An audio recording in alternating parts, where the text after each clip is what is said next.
2 Tawarikh pasal 2 ayat 1-18. Persiapan-persiapan untuk mendirikan bait suci. Salomo memerintahkan untuk mendirikan suatu rumah bagi nama Tuhan dan suatu istana kerajaan bagi dirinya sendiri. Dan Salomo mengerahkan 70.000 kuli, 80.000 tukang pahat di pegunungan, dan 3.600 mandur untuk mengawasi mereka itu. Lalu Salomo mengutus orang kepada Huram, raja negeri Tirus, dengan pesan, "Perbuatlah terhadap aku seperti yang kau perbuat terhadap ayahku Daud, ketika engkau mengirim kayu aras kepadanya, sehingga ia dapat mendirikan baginya suatu istana untuk tinggal di situ.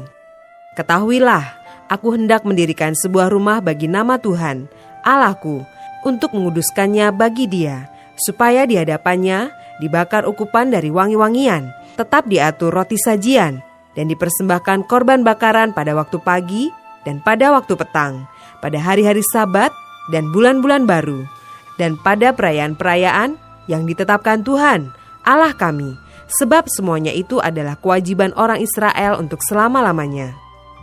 Dan rumah yang hendak kudirikan itu harus besar, sebab Allah kami lebih besar dari segala Allah. Tetapi siapa yang mampu mendirikan suatu rumah bagi dia, sedangkan langit, bahkan langit yang mengatasi segala langit pun tidak dapat memuat dia? Dan siapakah aku ini, sehingga aku hendak mendirikan suatu rumah bagi dia, kecuali sebagai tempat untuk membakar korban di hadapannya? Maka sekarang, kirimlah kepadaku seorang yang ahli mengerjakan emas, perak, tembaga, besi, kain ungu muda, kain kirmizi, kain ungu tua, dan yang juga pandai membuat ukiran, untuk membantu para ahli yang ada padaku di Yehuda dan Yerusalem, yang telah ditunjuk ayahku Daud.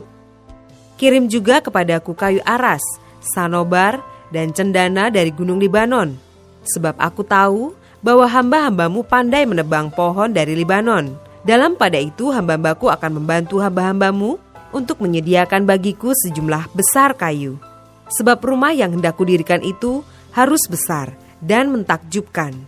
Dan untuk tukang-tukang yang menebang pohon, kuberikan gandum 20.000 kor, jelai 20.000 kor, anggur 20.000 bat, dan minyak 20.000 bat, sebagai bahan makanan bagi hamba-hambamu itu.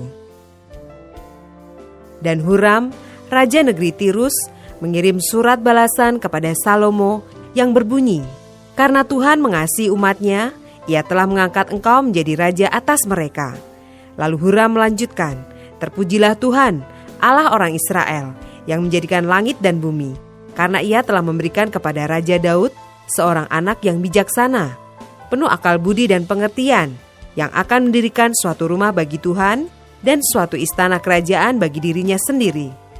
Maka sekarang aku mengirim seorang ahli yang penuh pengertian, yakni Huram Abi, anak seorang perempuan dari Bani Dan, sedang ayahnya orang Tirus. Ia pandai mengerjakan emas, perak, tembaga, besi, batu, kayu, kain ungu muda, kain ungu tua, lenan halus, dan kain kirmisi, dan juga pandai membuat segala jenis ukiran dan segala jenis rancangan yang ditugaskan kepadanya, dengan dibantu oleh ahli-ahlimu dan oleh ahli-ahli ayahmu, tuanku Daud. Baiklah sekarang tuanku kirim kepada hamba-hamba tuanku gandum dan jelai, minyak dan anggur yang telah tuanku sebutkan itu. Dan kami akan menebang kayu dari gunung Libanon sebanyak engkau perlukan, dan membawanya kepadamu dengan rakit-rakit melalui laut sampai ke Yafo, dan engkau dapat mengangkutnya ke Yerusalem." Lalu Salomo menghitung semua orang asing yang laki-laki yang ada di negeri Israel, sama seperti yang pernah dilakukan Daud ayahnya. Maka terdapatlah 153.600 orang, dan dari antara mereka 70.000 orang dijadikannya kuli, 80.000 orang tukang pahat di pegunungan, dan 3.600 orang mandur yang harus menyuruh orang-orang itu bekerja.